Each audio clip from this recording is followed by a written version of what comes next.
Hey everybody, what is going on? I hope you guys are all doing well, and welcome to another tutorial video. In this video, I'll be explaining to you guys how you can translate your checkout page on WooCommerce to your language, so let's get right into it. Now, I will be using this 10 web article because I do not have access to WooCommerce due to not having the business plan on WordPress, which I cannot afford. So I'll just proceed like this. I hope you guys don't mind, and these steps are very well thought out and very concise, so I do hope you guys will be able to follow perfectly. Now, what you need to do before you actually start translating, you need to install WooCommerce and activate it.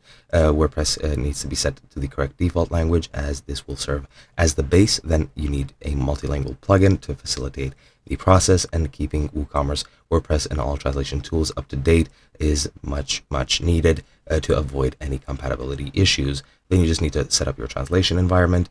You just need to translate your WooCommerce checkout page by selecting a suitable translation plugin and configuring it properly. It depends on which plugin you want to use. There really is a lot of them. So one of the choices is the Translate Multilingual Sites, Translate Press, or WooCommerce Multilingual and Multi-Currency with WPML.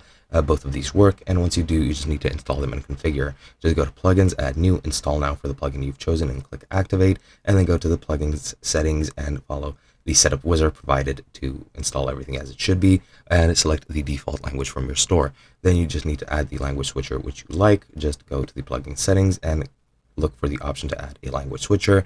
Configure the switcher to display such as display type and placement to your liking, and then you just need to save the settings and ensure the language switcher appears on your site on the front end, and that should be good. Now, to manage the checkout page translation, just go to your settings on WooCommerce, select the default language for your checkout page, which it currently uses, choose the additional languages you wish to include, and then use a translation plugin such as Translate Press to automate the translation process, and that should be pretty much it. Again, I'm sorry I couldn't show you guys this myself, but it is what it is. Hope you guys enjoyed, and I'll be seeing you guys in another video.